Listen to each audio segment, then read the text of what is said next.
start with a major milestone in the number of people who have crossed the Channel in small boats. Yes, 100,000 people have now arrived in this country by the route across the Channel, despite repeated government pledges to bring the crossings to a halt. Our Home and Security Editor, Mark White, joins us now in the studio. Good morning to you, Mark. It's going to be a very busy day for you. So 100,000, that's since 2018 when we first began recording this method, because before that, of course, they were coming over via road routes mainly.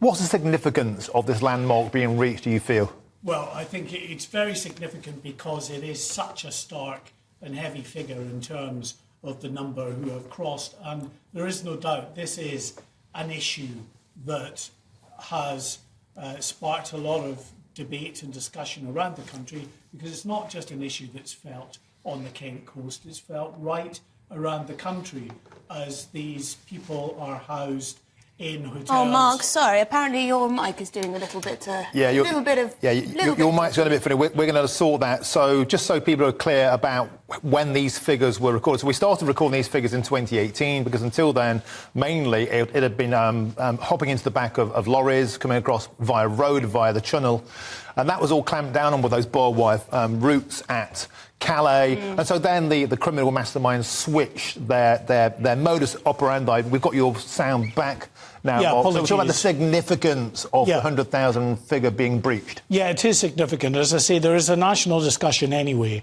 on this issue because it affects people not just in Kent but right across the country who see hotels in their communities that have been taken over by these people. And then when we reach a figure such as 100,000, it's going to focus the minds. And remember, this is coming on a week that the government has set aside to show just how committed it is to the small boats crisis. It is their small boats week. This is the government showing how we are getting the BB Stockholm barge up and running, how we're doing deals with Turkey to go after the people smugglers, how we're cementing our relationship with our colleagues over in France to stop the boats reaching the beaches. The Ascension Islands as well. With mention of that, which was then cooled. There was a cooling off on the Ascension Islands, even though it was clearly briefed out, because it wasn't just one but two newspapers that had this story. So this is, anyway, as I say, the government's week. That they want to focus attention on what they say they're doing about the crisis. But the fact is, you know, Rishi Sunak said he was going to stop the boats. The boats have slowed down a little, but that's really nothing to do with Rishi Sunak, as far as I can tell, and speaking to the maritime experts who watch these channel crossings across the Kent coast all of the time, and they say it's down to weather conditions. We've had atrocious weather. 100,000 is a shocking number. It's a staggering number, and it will certainly focus minds, I'm sure, amongst the public. But does this put us in national emergency territory now, Mark? Well, we've had points in the past where various politicians have said, even I think the last Home Secretary before Suella Braverman, Priti Patel, her legal team, when they were talking about, trying to get people into these air bases, declared it a national emergency, in terms of needing to acquire these Ministry of Defence bases so that they could house migrants there rather in these expensive hotels that are costing £6 million a day. But yes, it's worth recapping on how this crisis began. It was, you're right, Martin, in 2018 when we first really started to notice that Channel migrants were coming across in small boats, because previously they'd been described as clandestines, hiding in the back of lorries and either coming on the ferries or lorries going through the Channel Tunnel or whatever route they would take. That is still going on, by the way, to the tune of about 9,000 a year who are still pulled from the backs of lorries. So it's not a problem that has entirely disappeared.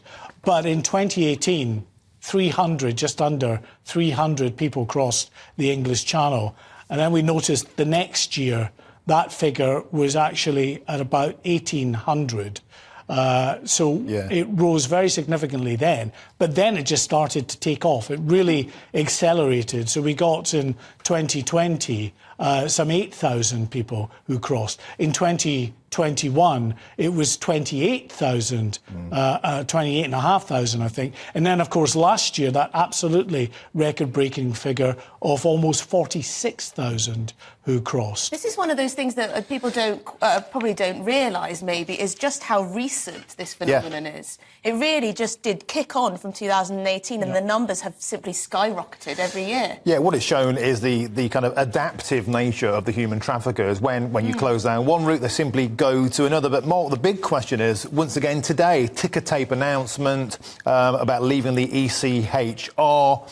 These numbers are going to be a nightmare for the Conservatives today, aren't they? Because they can tinker while Rome burns all they like with policy, with domestic changes to European court stuff. Where do we send them? Rwanda, Ascension Islands. The fact of the matter is, these numbers signally fail. They show they failed to take back control of our borders, and that was a pledge in 2016, a pledge in every election since 2010, and here we are again. This is a massive headache for the Conservatives. There is no doubt that this 100,000 figure will derail the national conversation that the government was hoping to have this week about just everything they're trying to do to get on top of this problem. It will just focus people's minds on the fact that it is a very significant problem that is not really being addressed in any meaningful way. I mean, the government themselves admit there is no silver bullet to this, and that's why it has to be a multifaceted approach that involves going after the people smugglers,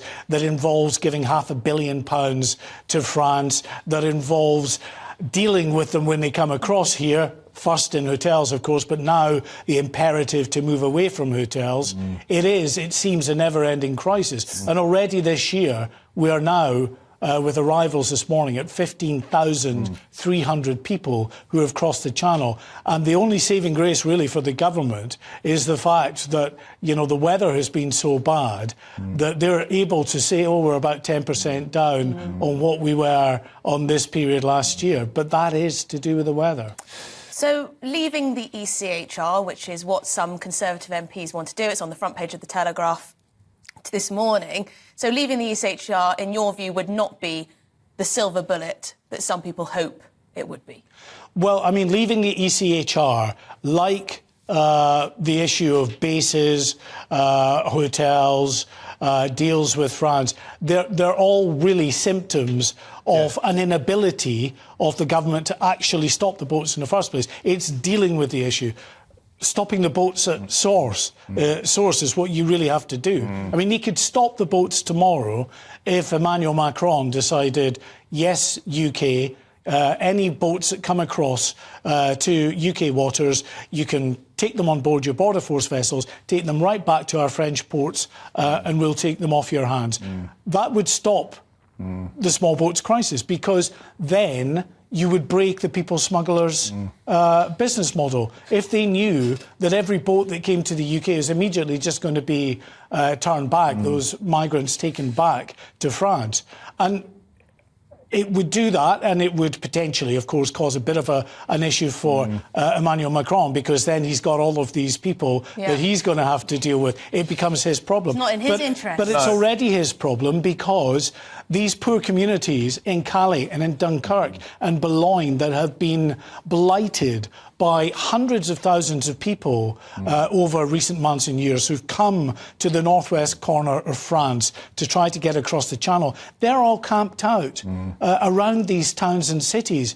They're blamed for a significant amount of antisocial behaviour and crime in these communities as well. So these areas would love to see a French policy that stops the boats coming and stops these people piling up along their coastline. That's very true. We don't often talk about what's happening in the north of France, and it is very much a blight on those communities. So, moving on, thank you very much indeed, Mark White, for your time. Home and Security Editor there, bringing us the breaking news. Before we move on, Mark, I love your optimism, but I think Macron doing a deal with us is about as likely as me winning the Eurovision Song Contest. You ever heard me sing? I just don't think it's going to happen.